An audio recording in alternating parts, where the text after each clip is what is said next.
नरेंद्र मोदी के शर से कोई भी महफूज नहीं। यार बस कर दो यार, तुम लोगों से ज्यादा बड़ा छोड़ू कोई नहीं। वो कहते हैं ना, चढ़ता सूरज है इंडिया अब, इट्स राइजिंग पावर।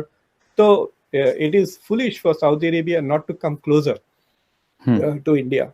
एक और बात बताता हूँ आपको, जी जी, इस पे ज्यादा लिखा नहीं जाता कि अगर लेट्स से कि कल सारे इंडियंस छोड़ के चले जाते हैं सऊदी अरब, वो मुल्क कोलैप्स हो जाएगा। Indians manage the entire middle east. आप हर जगह जाके देख लें, कई चीजों में, टेक्नोलॉजिकल चीजें में इंडियन इंजीनियर्स आर वर्किंग। आपको पता है इस बार हज की sum of the technical sites are managed by Indian companies.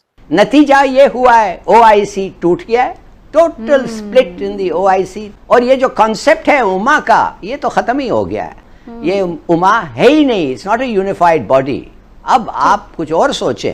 I have a feeling कि द साउदीज आल्सो थिंक कि वो जितना इंडिया के करीब आएंगे, Pakistan will bend backwards to support Saudis. समझ रहे हैं आप? Right. That means Pakistan will have to get in line. तो इंडिया के लिए तो ये मेजर डिप्लोमेटिक विक्ट्री है कि one of the leaders of the Muslim world is on its side. तो Pakistan was very close to Saudi Arabia, but the relationship was कि Saudi was like always thought कि it is the boss, but they are not taking Pakistan seriously. उनको पता है NG ना पैसे पूसे मांगते अली के दरमियान पहले शायद ये एक ख्याल किया जाता था कि ताल्लुकात नहीं हो सकते, लेकिन अब क्या ऐसा हुआ है कि ताल्लुकात इस लेवल पे पहुंचे हैं दोनों कंट्रीज के? देखिए, प्राइम मिनिस्टर मोदी ने 2 ट्रिप्स किए हैं सऊदी अरेबिया के, और he has received Saudi Arabia का जो हाईएस्ट सिविलियन अवार्ड। इनफैक्ट जो उस लेवल के उनको इंडिया में भी नहीं मिले अवार्ड्स। सो दैट शोज कि the middle east is also trying to improve its relations not only with India, बल्कि नरेंद्र मोदी के साथ personally there is a lot of personal diplomacy.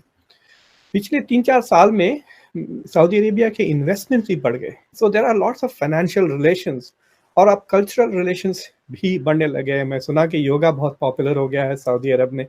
तो इसकी की वजूहत क्या है? जी, देयर आर 2 or 3 रीजंस। एक कि नरेंद्र मोदी ने उन्होंने जेन्युइनली बहुत कोशिशें की, खास तौर से गल्फ और मिडिल ईस्ट के मुल्कों के साथ ताल्लुकात बढ़ाने की इंडिया की। प्लस वो कहते हैं ना, चढ़ता सूरज है इंडिया अब, इट्स राइजिंग पावर। तो it is foolish for Saudi Arabia not to come closer to India. एक और बात बताता हूँ आपको, जी जी, इस पे ज्यादा लिखा नहीं जाता कि अगर लेट्स से कि कल सारे इंडियंस छोड़ के चले जाते हैं सऊदी अरब, वो मुल्क कोलैप्स हो जाएगा। Indians manage the entire middle east. आप हर जगह जाके देख लें, कई चीजों में, टेक्नोलॉजिकल चीजें में Indian engineers are working. So Saudi Arabia recognises कि India is a source of technological assistant. आपको पता है इस बार हज की sum of the technical sites are managed by Indian companies. Narendra Modi साहब गए थे सऊदी अरब, उसके बाद स्ट्रेटेजिक पार्टनरशिप काउंसिल एस्टैब्लिश हो गया। So India is helping Saudi Arabia actually manage their relationship. ये स्ट्रेटेजिक जो पॉलिसी पार्टनरशिप काउंसिल है।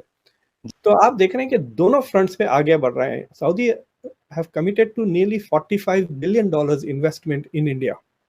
और जितना सऊदी इंडिया में इन्वेस्ट करते जाएगा, वो उतना यूं कहिए कि हॉस्टेज होते जाएगा। फिर उसके it will not be easy for Saudi Arabia to turn ना। So I have a feeling कि इंडिया और सऊदी अरब के बीच में जो ताल्लुकात है वो गहरे होते जाएंगे, डीपर एंड डीपर। तो Pakistan was very close to Saudi Arabia, but the relationship was कि Saudi was like always thought कि it is the boss. तो मेरे ख्याल से Saudi Arabia did not respect Pakistan autonomy. तो जब Imran Khan started playing gilli danda with Erdogan and Mahathir, और वो जो याद है, तो आपको सऊदी प्रेशर पर Imran Khan did not show up for that conference. I know, बिल्कुल। मैं एक लंदन बेस्ड थिंक टैंक है एशिया हाउस, उसकी एक रिपोर्ट देख रहा था। उसने कहा कि जो 6 गल्फ कोऑपरेशन काउंसिल के जो ममालिक हैं, जिसमें Bahrain, Qatar, Kuwait, Oman, Saudi Arabia और यूएई है, इनकी जो ट्रेड है 34 इमर्जिंग कंट्रीज जो कि एशिया में हैं, जिसमें सरफहरिस्त चाइना और इंडिया है, उनके साथ तकरीबन $366 बिलियन के करीब है जीसीसी ममालिक की। सो अब आप इमेजिन कर सकते हैं कि जीसीसी जो है वो एशिया में कितना पैसा लगाना चाहता है।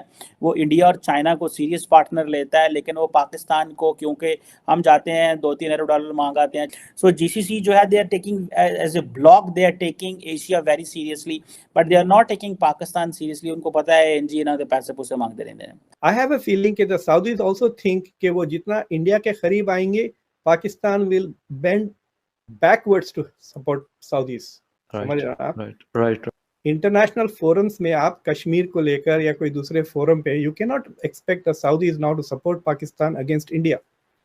तो इंडिया के लिए तो ये मेजर डिप्लोमेटिक विक्ट्री है कि one of the leaders of the Muslim world is on its side. That means Pakistan will have to get in line जहां तक कि सऊदी का सवाल है, राइट? अच्छा नाज़रीन, अब जरा बात करती हैं पड़ोसी मुल्क के मजालिम की, और जहां जुल्म का जिक्र आ जाए वहां पे नरेंद्र मोदी का नाम ना हो, ये कैसे हो सकता है? ये कैसे मुमकिन हो सकता है? नरेंद्र मोदी के शर से कोई भी महफूज नहीं है। नरेंद्र मोदी अपने खिलाफ उठने वाली आवाज़ों को दबाने के लिए इदारों का इस्तेमाल करता है, और यहाँ तक के इंसाफ की अदालतों को भी अपने इशारों पर नचा रहा है ये शख्स जिसका नाम है नरेंद्र मोदी।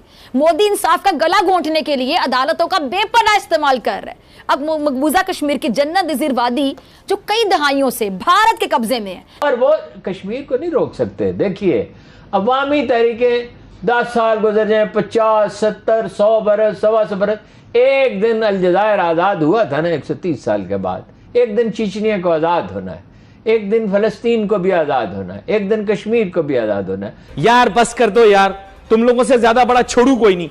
पाकिस्तान को अगर बर्बाद किया है तो ये पप्पू किस्म के जो इकोनॉमिस्ट है ना, जो कोहिसार मार्केट में बैठकर वहां की सुपर मार्केट से चॉकलेट ले लेके खाते हैं, और वो जो 2 कॉफी शॉप है वहां पर